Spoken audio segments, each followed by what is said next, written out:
As conversões parciais do fariseu Eli e Simão de Alfeu. De uma horta que começa a florescer em todos os seus sucos, Jesus entra numa cozinha muito grande, onde as duas Marias mais velhas, Maria de Clopas e Maria Salomé, cozinham o jantar. Paz para vocês. Ó Jesus, mestre! As duas mulheres se voltam e o cumprimentam, uma segurando nas mãos um lindo peixe que está estripando, a outra ainda segurando uma panela cheia de vegetais que estão fervendo e que ela acaba de tirar do fogo para ver se foram cozidos. Seus amáveis rostos enrugados, corados pelo fogo e pelo trabalho, sorriem de alegria e parecem tornar-se mais jovens e mais amáveis em sua felicidade. Daqui a pouco ficará pronto, Jesus. Vós estáis cansado? Deve estar com fome. Diz tia Maria, que tem a familiaridade de uma parenta e ama Jesus. Creio eu, mais do que seus próprios filhos. Não mais do que o normal, mas certamente comerei com prazer a boa comida que você e Maria prepararam para mim. E os outros farão o mesmo, eles estão vindo aqui. A tua mãe está lá em cima, você sabe, Simão veio. Oh, estou tão feliz como uma cotovia esta noite. Não realmente, porque tu sabes quando eu seria tão feliz quanto uma rainha. Sim, eu sei. Jesus aproxima sua tia de si e a beija na testa e depois diz: Conheço o teu desejo e a tua inveja sem pecado de Salomé, mas chegará o dia em que poderás dizer como ela: Todos os meus filhos são de Jesus. Vou para minha mãe. Ele sai, sobe a escadinha externa e vai para o terraço que cobre metade da casa inteira, enquanto a outra metade é ocupada por uma sala muito grande, de onde se ouvem as vozes fortes dos homens, e, a intervalos, a doce voz de Maria, a límpida voz virginal de uma menina que os anos não afetaram, a mesma voz que dizia: Eu sou a escrava do Senhor, e que cantava canções de ninar ao seu menino.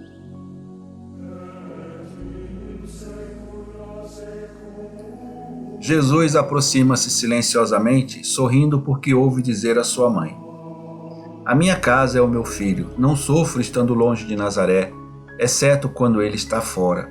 Mas se ele está perto de mim, não preciso de mais nada, e não tenho medo pela minha casa. Vós estáis aqui. Olha, aí está Jesus! Grita Alfeu de Sara, que de frente para a porta é o primeiro a ver Jesus. Sim, estou aqui, paz a todos vós. Mãe, ele beija sua mãe na testa e é beijado por ela. Ele então se volta para os convidados inesperados, que são seu primo Simão, Alfeu de Sara, o pastor Isaque, e um José, que foi recebido por Jesus em Emaús após o veredito do Sinédrio. Fomos a Nazaré e Alfeu disse-nos que tínhamos que vir aqui. Nós viemos, e Alfeu queria vir conosco e também Simão, explica Isaque. Não pude acreditar que estavas vindo, diz Alfeu. Também queria ver-te, ficar um pouco contigo e com Maria, conclui Simão. E estou muito feliz por estar convosco.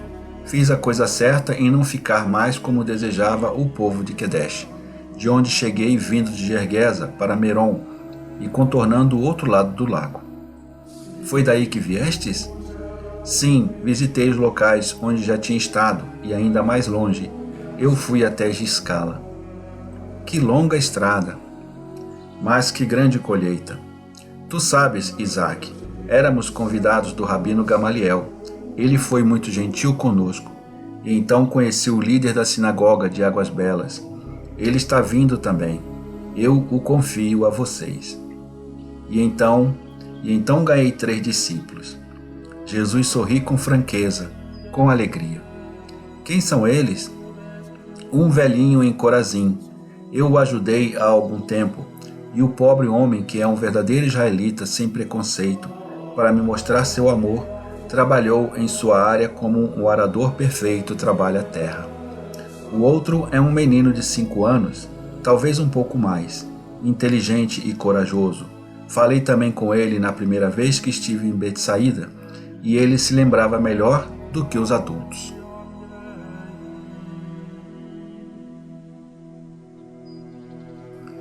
O terceiro é um velho leproso. Eu o curei perto de Corazim uma noite, muito tempo atrás, e então o deixei. Agora o encontrei novamente, anunciando-me nas montanhas de Naphtali. E para confirmar suas palavras, ele mostra o que resta de suas mãos, curadas, mas parcialmente prejudicadas, e seus pés, que também foram curados, mas estão deformados, e ainda assim ele caminha muito. As pessoas percebem como ele estava doente ao ver o que restou dele, e acreditarem em suas palavras revestidas de lágrimas de gratidão. Foi fácil para mim falar lá, porque havia alguém que já tinha me dado a conhecer e levado outras pessoas a acreditarem em mim. E fui capaz de fazer muitos milagres. Tanto pode ser feito por quem realmente acredita. Alfeu acena concordando sem falar, continuamente distraído, enquanto Simão abaixa a cabeça sob a censura implícita, e Isaac se regozija de todo o coração por causa da alegria de seu mestre, que está prestes a contar sobre o milagre operado pouco antes no pequeno neto de Eli. Mas a ceia está pronta, e as mulheres, com Maria, preparam a mesa na grande sala, e levam os pratos de lá, e então se retiram para baixo. Apenas os homens permanecem, e Jesus oferece, abençoa e distribui as porções. Mas apenas alguns bocados de comida tinham sido tomados, quando Susana sobe as escadas, dizendo: Eli veio com criados e muitos presentes, mas ele gostaria de falar contigo. Irei imediatamente, ou melhor ainda, diga-lhe para subir. Susana sai e volta pouco depois com o velho Eli e 2 criados que carregam uma grande cesta. Atrás deles, as mulheres, com exceção da Santíssima Maria, lançam olhares curiosos. Deus esteja contigo, meu benfeitor, saúda o fariseu. E contigo, Eli, entre. O que queres? Seu neto não está bem de novo? Oh, ele está muito bem. Ele está pulando na horta como uma criança. Antes eu estava tão estupefato e desnorteado que deixei de cumprir meu dever. Desejo mostrar-lhe minha gratidão e imploro que não recuse o pouco que estou lhe oferecendo. Um pouco de comida para ti e seus amigos.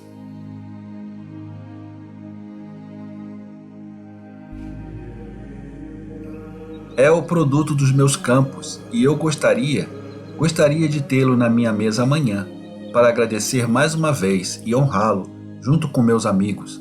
Não recuse, mestre. Eu entenderia que tu não me amas e que, se curou Eliseu, foi apenas por causa dele, não meu. Obrigado, mas nenhum presente era necessário. Todo grande e erudito os aceitam. É o costume. E eu faço, mas aceito de boa vontade um só presente. Aliás, procuro por ele. Qual é? Se eu puder, eu darei a ti. Vossos corações, vossos pensamentos, dê-me-os para o vosso próprio bem. Mas eu consagro o meu a ti, bendito Jesus. Você pode duvidar disso? Sim, eu te fiz mal, mas agora eu entendi. Também soube da morte de Doras, que te ofendeu. Por que estás sorrindo, mestre? Estava a lembrar-me de algo. Pensei que não acreditasse no que eu dizia. Oh não, eu sei que ficaste comovido com a morte de Doras, ainda mais do que pelo milagre desta noite. Mas não tenhas medo de Deus, se você realmente entendeu e se a partir de agora deseja ser meu amigo. Vejo que és realmente um profeta. É verdade, eu estava com mais medo. Eu estava vindo até vós, mais por medo de uma punição como a de Doras, do que por causa do acidente. E esta noite eu disse: aí está, a punição chegou, e é ainda mais severo porque não atingiu o velho carvalho em sua própria vida, mas em seu amor, em sua alegria pela vida, batendo no pequeno carvalho, no qual me alegrei. Compreendi que teria sido exatamente como para Doras. Tu entendeste que teria sido justo, mas ainda não acreditaste naquele que é bom. Vós estás certo, mas não é mais assim. Agora eu entendi. Então, vens à minha casa amanhã? Eli, decidi partir de madrugada, mas vou adiar a minha partida por um dia, para que não penses que te desprezo. Eu estarei com você amanhã. Oh, tu realmente és bom. Sempre me lembrarei disso. Adeus, Eli. Obrigado por tudo.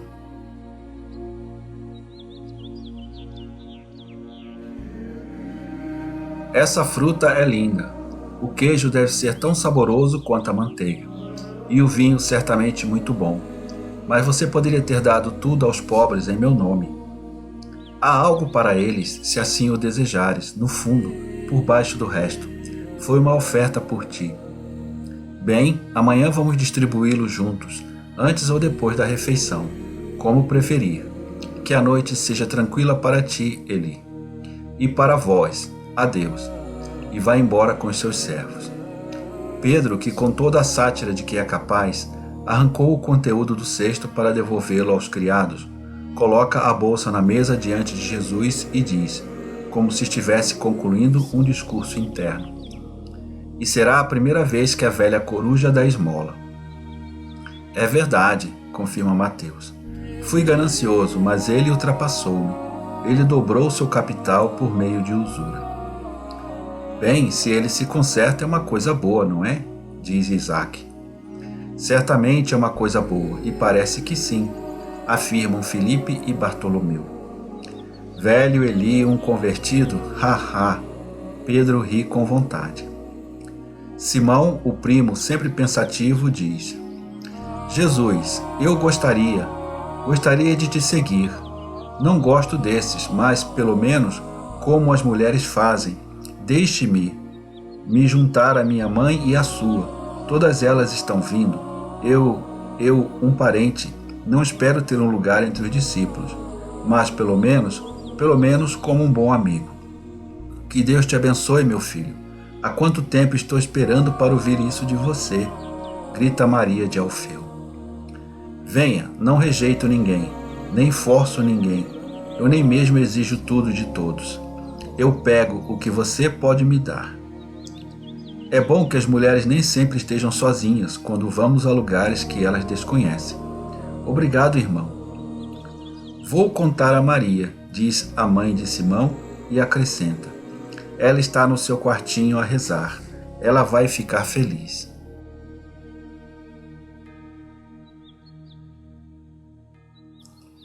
Está escurecendo rapidamente. Eles acendem uma lamparina para descer a escada, que já está escura no crepúsculo. E alguns vão para a direita, outros para a esquerda, para descansar. Jesus sai e caminha até a margem do lago. A aldeia é tranquila, as ruas estão desertas. Não há ninguém na margem ou no lago na noite sem lua. Existem apenas estrelas que podem ser vistas no céu, e o murmúrio das ondas pode ser ouvido na costa de cascalho. Jesus sobe a bordo do barco encalhado, senta-se, pousa um braço na borda e pousa a cabeça nele. Não sei se ele está pensando ou orando. Mateus aproxima-se dele muito calmamente. Mestre, estás a dormir? Ele pergunta em voz baixa. Não, estou a pensar. Venha aqui ao meu lado, já que não estás dormindo. Achei que estavas aborrecido e te segui. Não estáis satisfeito com o vosso dia de trabalho? Vós tocastes o coração de Eli, adquiriste Simão de Alfeu como um discípulo. Mateus, tu não és um homem simples como Pedro e João. Tu és astuto e erudito. Também sejas franco. Tu ficarias feliz com essas conquistas? Mas, mestres, são sempre melhores do que eu. E tu disseste-me, naquele dia, que estavas muito contente com a minha conversão. Sim, mas fostes realmente convertido. E tu foste genuíno em sua evolução para o bem. Tu viestes a mim sem qualquer elaboração de pensamento. Tu viestes pela vontade de seu espírito. Mas Eli não é assim, nem Simão. Apenas a superfície do primeiro foi tocada. O homem Eli está chocado, não o espírito Eli. Isso é sempre igual. Quando a empolgação causada pelos milagres indoras e seu neto acabar, ele será o mesmo Eli de ontem e de sempre. Simão, ele também não é nada além de um homem. Se ele tivesse me visto insultado em vez de honrado, teria tido pena de mim e, como sempre, teria me deixado. Esta noite ele ouviu que um velhinho uma criança, um leproso, pode fazer o que ele, embora um parente, não pode fazer. Viu o orgulho de um fariseu curvar-se diante de mim e decidiu, eu também. Mas essas conversões provocadas pelo impulso de avaliações humanas não são as que me fazem feliz.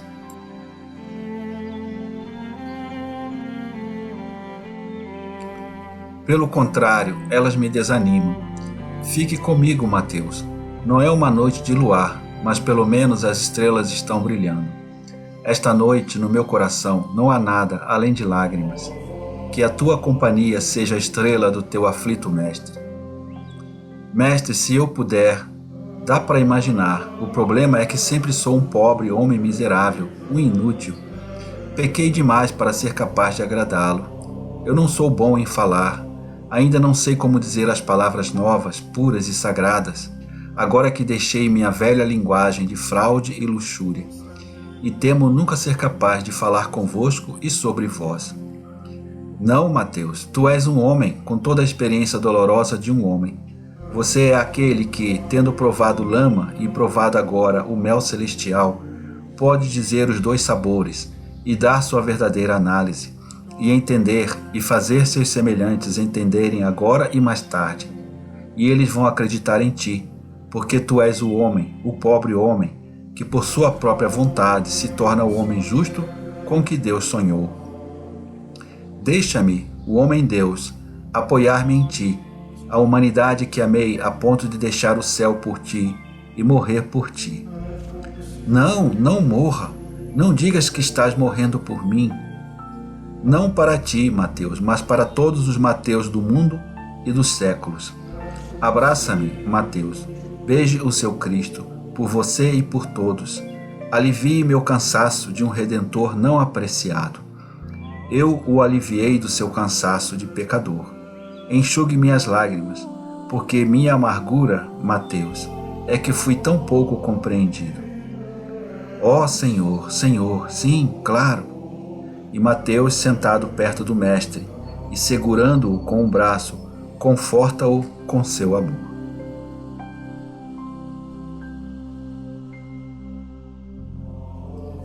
Ceia na casa do fariseu Eli, confronto sobre impostos e sobre a natureza do reino do Messias. A casa de Eli está muito ocupada hoje. Servos e servas vêm e vão, e entre eles está o pequeno Eliseu, uma criança alegre. Então há 2 indivíduos imponentes e mais 2. Eu conheço os 2 primeiros, pois foram eles que foram com Eli para a casa de Mateus. Não conheço os outros 2, mas ouço que se chamam Samuel e Joaquim. Jesus vem por último com os Iscariotes. Após solenes saudações mútuas, surge a pergunta: só com este e os outros? Os outros estão por toda a região, eles voltarão à noite. Oh, sinto muito, achei que fosse. É verdade, ontem à noite convidei apenas a ti, ou seja, todo o resto contigo. Agora eu temia que eles ficassem ofendidos ou eles pudessem desdenhar de vir à minha casa, devido a desentendimentos do passado. Haha, o velho ri. Oh não, meus discípulos não nutrem comichão orgulhosa ou rancor incurável. Claro, claro, muito bem, vamos entrar então. A habitual cerimônia de purificação, e depois eles vão para a sala de jantar, que se abre para um grande quintal, onde as primeiras rosas trazem um toque alegre. Jesus acaricia o pequeno Eliseu, que está brincando no quintal, e que tem apenas 4 pequenas marcas vermelhas em sua mão de problemas anteriores. Ele nem se lembra do medo do passado, mas se lembra de Jesus, e quer beijá-lo e ser beijado por ele, com a espontaneidade de uma criança. Com os bracinhos em volta do pescoço de Jesus, fala com ele por entre os cabelos, confidenciando que quando for grande, irá até ele e pergunta: você me quer? Quero todos, seja bom e você virá comigo. O menino sai pulando. Eles se sentam à mesa e Eli deseja ser tão perfeito que coloca Jesus ao lado dele e do outro lado Judas, que está assim entre Eli e Simão, como Jesus está entre Eli e Urias. A refeição começa. A conversa deles no início é irrelevante.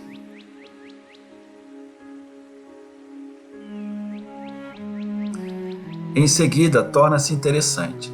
E como as feridas são doloridas e as correntes pesadas, a conversa se volta para o eterno tópico da escravidão da Palestina por Roma. Não sei se foi feito deliberadamente ou sem nenhum propósito maligno. Sei que os 5 fariseus reclamam dos novos abusos romanos como um sacrilégio e querem que Jesus se interesse pela discussão. Tu sabes, eles querem explorar nossa receita até a última moeda. E como eles perceberam que nos encontramos na sinagoga para falar sobre isso e sobre eles, agora ameaçam entrar, sem qualquer respeito. Receio que entrem também nas casas dos sacerdotes um dia desses, grita Joaquim. O que tu dizes sobre isso? Não sentis nojo? Pergunta Eli. Jesus responde à pergunta direta. Como israelita sim, como homem não. Por que essa distinção? Eu não entendo. Você é 2 em 1? Não, mas há em mim carne e sangue, isto é, o animal, e aí está o espírito. O espírito de um israelita obediente à lei sofre por causa de tais violações. A carne e o sangue não sofrem, porque me falta o aguilhão que te faz mal. Qual deles? Juros. Tu disseste que se reúne nas sinagogas para falar também de negócios, sem medo de ouvidos intrusivos. E tens medo de não poder mais fazê-lo, e consequentemente tens medo de não conseguir esconder nem mesmo uma pequena moeda dos coletores de impostos e de ser tributado exatamente de acordo com seus ativos. Eu não possuo nada, vivo da caridade dos meus vizinhos e do meu amor por eles. Não tenho ouro, nem campos, nem vinhas, nem casas, exceto a casa da minha mãe em Nazaré, que é tão pequena e pobre que chega a ser ignorada pelos fiscais. Consequentemente, não tenho medo de que eles descubram que minha declaração de rendimentos não é verdadeira e que eu possa ser multado e punido. Tudo o que possuo é a palavra que Deus me deu e que eu dou. Mas é uma coisa tão sublime que o homem não tem nenhum meio de afetá-la.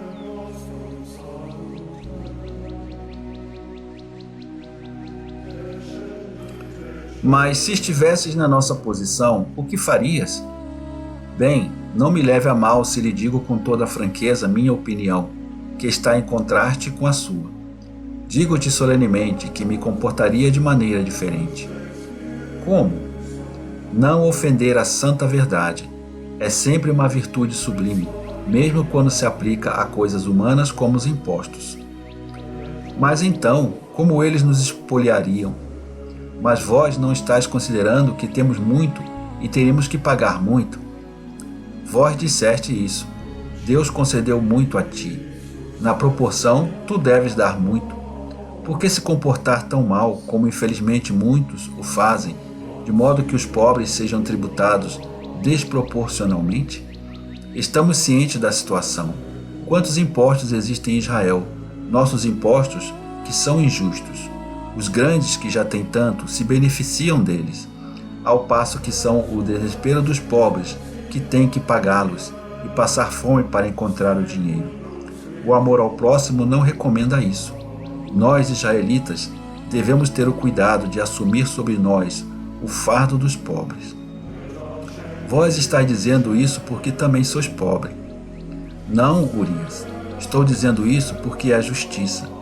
Porque Roma foi capaz de nos oprimir assim, porque pecamos e estamos divididos pelo ódio. Os ricos odeiam os pobres odeiam os ricos, porque não há justiça e o inimigo se aproveita da situação e nos subjuga. Mencionastes várias razões, existem mais? Não gostaria de ir contra a verdade, distorcendo a natureza de um lugar consagrado à religião e tornando-o um abrigo seguro para as coisas humanas. Tu estás nos repreendendo? Não, eu estou respondendo a vós. Ouçam suas próprias consciências. Vós sois mestres e, portanto, eu diria que é hora de nos levantarmos, de nos rebelarmos, de punir o invasor e de restaurar o nosso reino.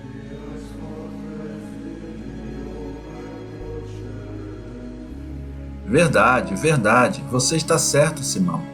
Mas o Messias está aqui. Ele deve fazer isso. Responde Eli. Mas o Messias, por enquanto, perdoa-me, Jesus. É só bondade. Ele aconselha tudo, exceto se rebelar. Nós vamos... Escute, Simão. Lembre-se do livro de Reis. Saul estava em Gilgal, os filisteus em Micmais. O povo estava com medo e se dispersou. O profeta Samuel não estava vindo. Saul decidiu preceder o servo de Deus e oferecer o próprio sacrifício. Lembre-se da resposta que Samuel, ao chegar, deu ao imprudente Saul.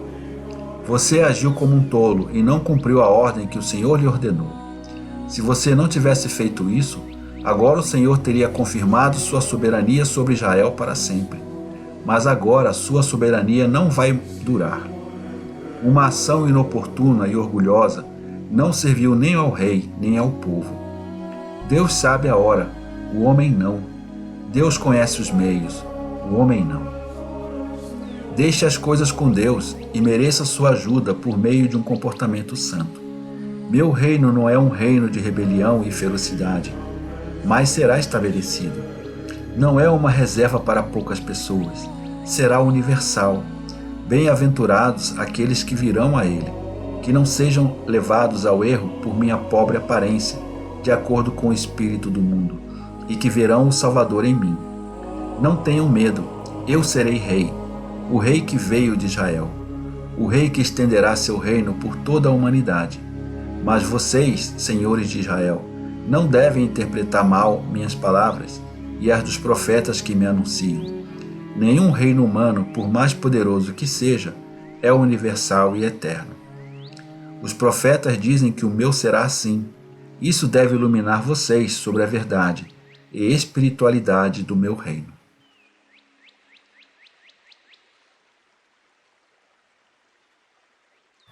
Deixo a vós, mas tenho um pedido a fazer a Eli. Esta é sua bolsa. No abrigo de Simão de Jonas estão alguns pobres que vieram de todos os lugares. Venha comigo para dar-lhes a esmola do amor. A paz esteja com todos vós. Fique um pouco mais, imploram os fariseus. Não posso. Existem pessoas cujos corpos e corações estão doentes e estão esperando para serem consoladas. Amanhã vou embora. Quero que todos me vejam partir sem ficarem desapontados. Mestre, eu estou velho e cansado. Por favor, vá em meu nome. Você tem Judas de Simão com você, e nós o conhecemos bem. Faça você mesmo. Deus esteja convosco. Jesus sai com Judas, que mal chegam à praça, diz: A velha víbora, o que ele quis dizer? Esqueça isso, ou melhor, pense apenas que ele queria elogiá-lo. Impossível, mestre. Essas bocas nunca elogiam os que fazem o bem. Quer dizer, nunca sinceramente. E quanto à sua vinda, é porque ele odeia os pobres e tem medo de suas maldições. Ele torturou as pessoas pobres aqui tantas vezes. Posso jurar sem medo. E, portanto, comporte-se, Judas. Seja bom. Deixe Deus julgar.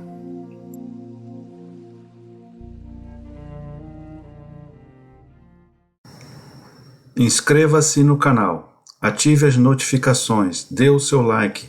Comente e compartilhe.